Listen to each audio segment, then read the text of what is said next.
There is a fundamental misstatement of the issue in the question. We can no longer continue to make policy for ourselves, in our country, in our region, in our continent, on the basis of whatever support the Western world or France or the European Union can give us. It will not work. It has not worked, and it will not work. Our responsibility is to charter a path which is about how we can develop our nations ourselves. It is not right for a country like Ghana, 60 years after independence, to still have its health and education budgets being financed on the basis of the generosity and charity of European taxpayers.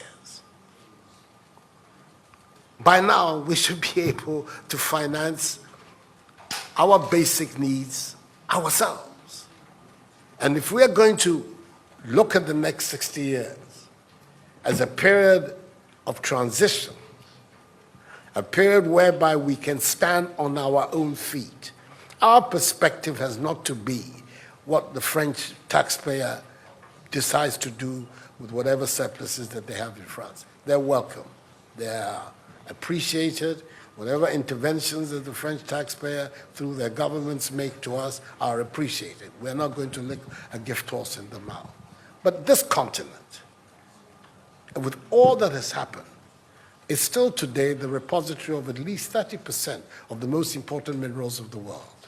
It is a continent of vast, arable and fertile lands. It has the youngest population of any of the continents in the world. So it has the energy and the dynamism. We have seen it. These young men who are showing so much resilience and ingenuity in crossing the Sahara, finding ways to go across with rickety boats across the Mediterranean to really, those energies, we want to have those energies working inside our countries. And we're going to have those energies working in our countries if we begin to build systems that tell the young people of our country that their hopes, their opportunity are right here with us. Migration and the movement of people is being presented in a manner which suggests that somehow it's a new phenomenon. There's nothing new about it. It's as old as man, the movement of people. And it has always been linked to the same thing: the failure of where you are to provide you with an opportunity, so you move somewhere else. Those of you who are familiar with 19th century European history would know that the biggest wave of immigration in 19th century Europe, the latter part of it, came from Ireland and from Italy. Waves upon waves, generations of Italians and the Irish people left their countries to seek the American paradise, largely because Ireland was not working, Italy was not working. Today, you don't hear it. Italian young people are in Italy. Irish young people are in Ireland. We want young Africans to stay in Africa. And how are they?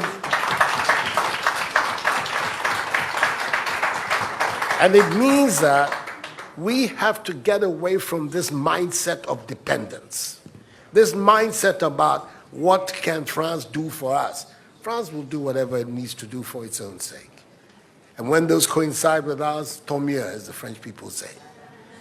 But our main responsibility as leaders, as citizens, is what we need to do to grow our own countries. What are the institutions that work, that will allow us to have good governance, to have accountable governance, to make sure that the monies that are placed at the disposal of leaders are used for the interests of the state and not for those of the leaders, to have systems that allow for accountability, that allow for diversity, that allow for people to be able to express themselves and contribute to fashioning the public will and the public interest.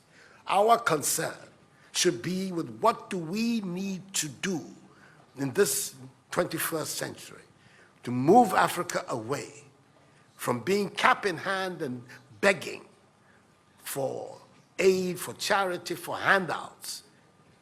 The African continent, when you look at its resources, should be giving monies to other places. We have huge wealth on this continent, in our own country of Ghana. And we need to have a mindset that says, we can do it. Others have done it. We can also do it. And once we have that mindset, we will see it as a liberating factor for ourselves. We keep talking about how it was that Koreans, Malaysians, Singaporeans, who got their independence at the same time as us. We're told of that at the time of Ghanaian independence, per capita Ghanaian income was higher than that of Korea. Today, Korea is part of the first world. So is Malaysia. So is Singapore. What happened? Why did they make that transition? And 60 years after independence, we are where we are. Those are the matters that should concern all of us as Africans, as Ghanaians. And not, when I say so with the greatest of respect to the French president, I think that the cooperation of France is something that I am, as you know, a strong friend of France. I am Francophile. So I don't have any difficulty with that. But I'm talking about our own propulsion, what we need to do to get our countries to work so that we can create the conditions that would allow our young people to forego this hazardous effort to get to Europe. They're not going there because they want to. They're going there because they don't believe they have any opportunities in our countries. So that should be our focus. And I believe that with that if we change that mindset of dependence, that mindset which is contingent on aid and charity, we would see that in the decades ahead of us, the full flowering of the African peoples would take place. And that new African personality that was talked about at the time of our independence will become real and imminent in our times. That's what I'm saying. I hope that I'm not upsetting the questioner or even some of my friends who are here. But these are my strongly held beliefs. And that is the reason why I've adopted as the slogan of my presidency, of my period of the Supreme Office of Ghana, that we want to build a Ghana beyond aid, a Ghana which is independent, which is self-sufficient, that is capable of standing on its own feet and building its own life. We can do it if we have the correct mindset to do so. Mr. President, those are my contributions.